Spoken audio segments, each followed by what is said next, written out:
Railway bridge దేశం తలెత్తుకునేలా సగర్వంగా నిలిపిన ఈ రైల్వే బ్రిడ్జ్ ఇప్పుడు ప్రపంచం దృష్టిని ఆకర్షిస్తోంది.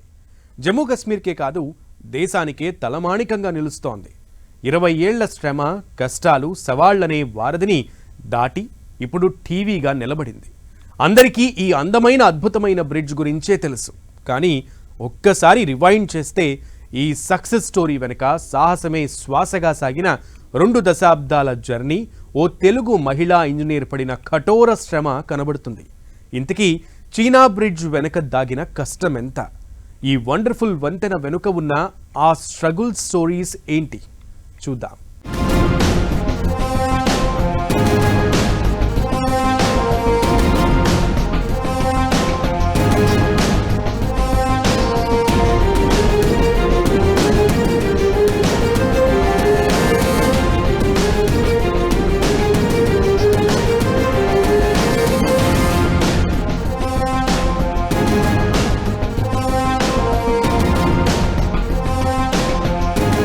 అందమైన చీనాబ్ రైల్వే బ్రిడ్జ్,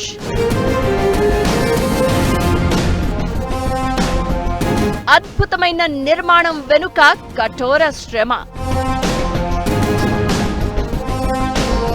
వందల మంది ఇంజనీర్లు, వేలాది కార్మికుల కృషి, ప్రతికూల పరిస్థితుల్ని అనుకూలంగా మార్చుతూ నిర్మాణం. తెలుగు మహిళా ఇంజనీర్ డాక్టర్ జి మాధవీలత విశేష కృషి.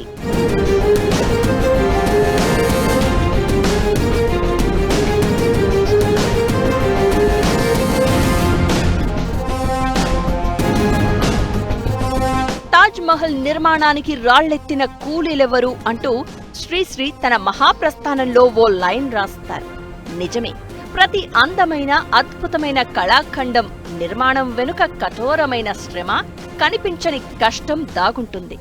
ఓ రకంగా తాజ్ మహల్ లాంటి అద్భుతమైన నిర్మాణానికి ఏమాత్రం తీసిపోని వండర్ఫుల్ బ్రిడ్జ్ చీనాబ్ బ్రిడ్జ్.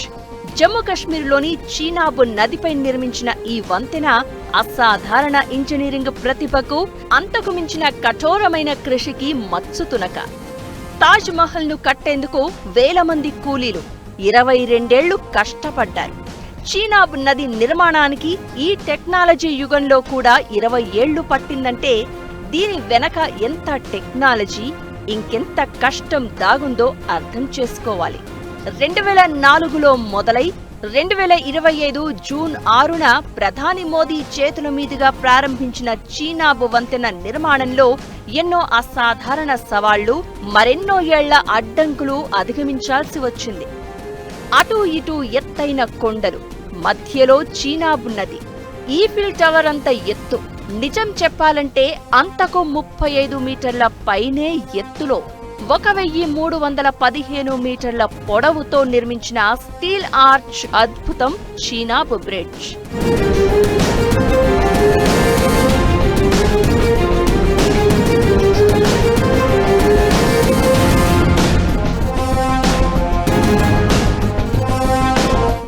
దీన్ని కట్టేందుకు ఆఫ్ఘాన్స్ ఇన్ఫ్రాస్ట్రక్చర్, డాక్టర్ జి మాధవీలత లాంటి జియోటెక్నికల్ నిపుణులు కలిసి రేయింబవళ్లు పనిచేశారు. 120 ఏళ్ల లైఫ్ టైంతో కట్టేందుకు సుమారు 20 ఏళ్లు దీనిపైనే వర్కౌట్ చేయాల్సి వచ్చింది. 1486 కోట్ల రూపాయల ఖర్చు. అత్యంత కఠినమైన పరిస్థితులను ఎదుర్కొంటూ దశల వారీగా పూర్తి చేసిన ఈ బ్రిడ్జ్ అడుగడుగునా సవాళ్లతో కట్టింది. ఎప్పుడైతే చీనాబ్ బ్రిడ్జ్ కట్టారో అది మనకు అదృష్టంగా తెలుగు ఇంజనీర్ కూడా ఇదే ఆ మధులత అనేవారు మొదలుకొచ్చి, ఆమె రాక్ ఇంజనీర్, రాళ్ల మీద బ్రిడ్జ్లు కట్టే expert, Indian institute of science అని వెతికి తీసుకొచ్చి కట్టించడం మనకు కూడా మంచిది.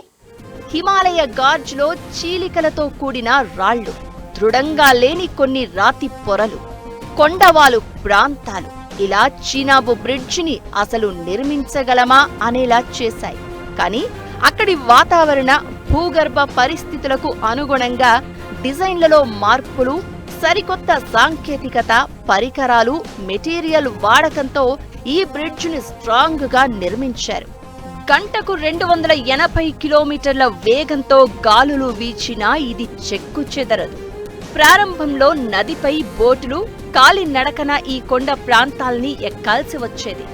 చిన్న వస్తువును తీసుకువెళ్లడం కూడా గగనంగా మారేది. అలాంటి సిచ్యువేషన్లో గుర్రాలు, గాడిదలపై ప్రయాణం చేసి చీనాబ్ బ్రిడ్జికి సర్వేలు చేశారు.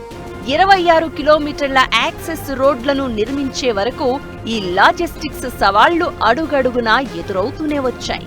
అసలే హిమాలయ ప్రాంతం, పైగా చలితో కూడిన వాతావరణం. కార్మికులతో పని చేయించడం అంటే మాటలు కాదు. పైగా భారీ పరికరాలను ఉపయోగించి ఫౌండేషన్స్ వెయ్యాల్సి వచ్చింది. రాక్ యాంకర్స్, సిమెంట్ గ్రౌంటింగ్ తో స్టీల్ రాడ్లను ఉపయోగించి ఏటవాలు ప్రాంతాలను స్థిరపరిచేలా చదును చేసిన తీరును ఇప్పటికీ అక్కడి కార్మికులు గుర్తుకు తెచ్చుకుంటారు. ఇవన్నీ ఒకెత్తైతే జమ్మూ కశ్మీర్లో టెర్రరిస్టుల బెదిరింపులు ప్రతి దశలోనూ చీనాబ్ బ్రిడ్జ్ కట్టేందుకు అడ్డుకున్నాయి. 1998లో లాల్ చౌక్ బాంబు పేలుడు ఘటనతో కార్మికులు ఇక్కడికొచ్చి పని చెయ్యాలంటేనే వణికిపోయేవారు. అలాంటి వాళ్లలో ధైర్యం నూరిపోసి ఎండనక వాననక కనీస సౌకర్యాలు లేని కొండ ప్రాంతంలో బ్రిడ్జ్ కోసం పడిన కష్టం తలుచుకుంటే ఓ పెద్ద గ్రంథాన్నే రాసేయొచ్చు. Doctor G Madhavilatha Chenab bridge నిర్మాణం తర్వాత ఈ తెలుగింటి ఆడపడుచు పేరు ఇప్పుడు దేశవ్యాప్తంగా మారుమ్రోగిపోతోంది. జమ్మూ కశ్మీర్లో నిర్మించిన ప్రపంచంలోనే అత్యంత ఎత్తైన రైల్వే వంతెన చీనాబ్ బ్రిడ్జ్ నిర్మాణంలో తెలుగు సంతకంగా డాక్టర్ జి మాధవీలత చాలా కీలక పాత్ర పోషించారు. Bengaluru Indian institute of science senior professor అయిన మాధవీలత 17 ఏళ్ల పాటు జియో టెక్నికల్ కన్సల్టెంట్గా ఈ ప్రాజెక్టు కోసం తన జీవితాన్ని ధారపోశారు.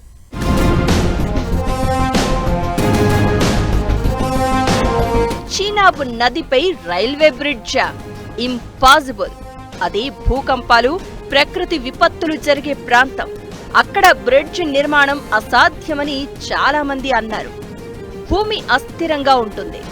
వరదలు, ప్రకృతి విపత్తులు వస్తే వంతెన కూలిపోయే ప్రమాదం ఎక్కువన్నారు.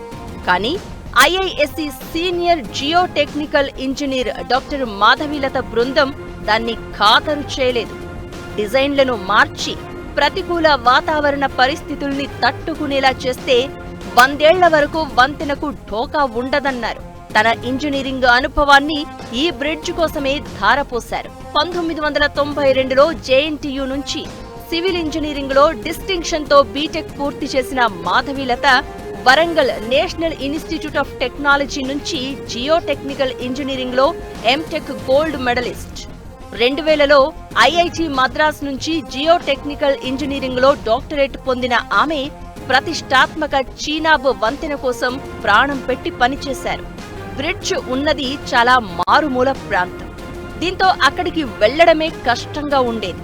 అందుకే మొదట్లో స్థానికుల సాయంతో అమర్నాథ్ యాత్ర తరహాలో గుర్రాలు, గాడిదల్ని ప్రయాణాలకు వినియోగించుకున్నారు.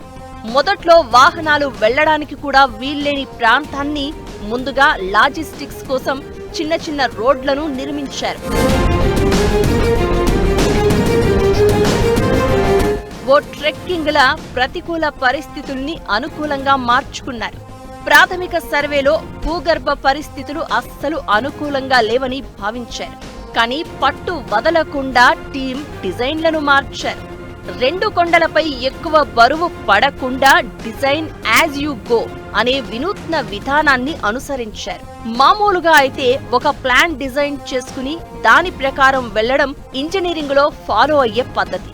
కానీ చీనాబ్ వంతెన ప్రాంతంలో దీనికి విరుద్ధమైన పరిస్థితులున్నాయి. కాబట్టి నిర్మాణ సమయంలో ఎలాంటి పరిస్థితులు ఎదురవుతాయి, దాన్ని ఎలా అధిగమించాలన్న కాన్సెప్ట్ తో డిజైన్ యాజ్ యు గో అనే పద్ధతిని ఫాలో అయ్యారు. చీనాబ్ వంతెనలో rock anchors, cement grouting, steel రాడ్లను ఉపయోగించి స్లోప్ స్టెబిలైజేషన్, ఫౌండేషన్ డిజైన్లను సమస్యలకు తగినట్లు సర్దుబాటు చేయడం చాలా కష్టమైన పని. దాన్ని కొన్నేళ్ల పాటు చేశారు. రాక్ యాంకర్లు వంతెన పరిస్థితులను పెంచుతాయి. పైగా రైలు ప్రయాణం సమయంలో కుదుపుల్ని తట్టుకునేలా పియర్, అంబర్ట్మెంట్ల కోసం వాలు ప్రాంతాల్లో లోతైన ఫౌండేషన్లు వేశారు. దీనికోసం రాత్రింపగళ్లు పని చేయాల్సి వచ్చింది.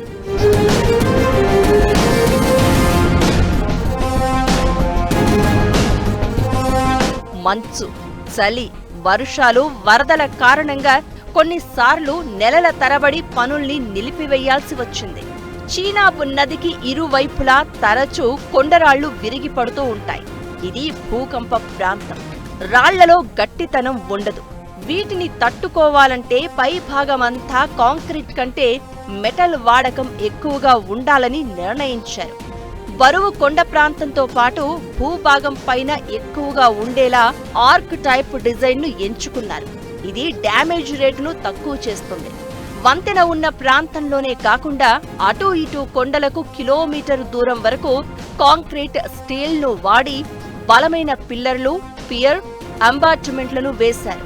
దీంతో బ్రిడ్జి మధ్య భాగం బరువు లేకుండా తేలికగా జాయింట్ అయింది. ఒకవేళ ఏదైనా ప్రకృతి విపత్తులతో డ్యామేజ్ జరిగినా ఆ భాగం వరకు అప్పటికప్పుడు రిపేర్ చేసేలా జాయింట్స్ సిస్టంతో నట్లు, బోల్టులు అమర్చారు. ఇలా రకరకాల పద్ధతులతో చీనాబ్ బ్రిడ్జిని దృఢంగా నిర్మించారు. మరో 120 ఏళ్ల వరకు ఎలాంటి ప్రకృతి విపత్తులకు ఇది చెదరదు అని నిపుణులు అంటున్నారు. జమ్మూ కశ్మీర్తో దేశంలోని ఇతర ప్రాంతాలకు కనెక్టివిటీని పెంచే ఈ బ్రిడ్జ్ కేవలం ఒక నిర్మాణం కాదు, కఠోర శ్రమ, నిరంతరం సవాళ్లతో సాగిన ఒక సుదీర్ఘ ప్రయాణం. అందుకే ఇది తాజ్ మహల్ కు ఏమాత్రం తీసిపోని ఓ అందమైన, దృఢమైన కట్టడం.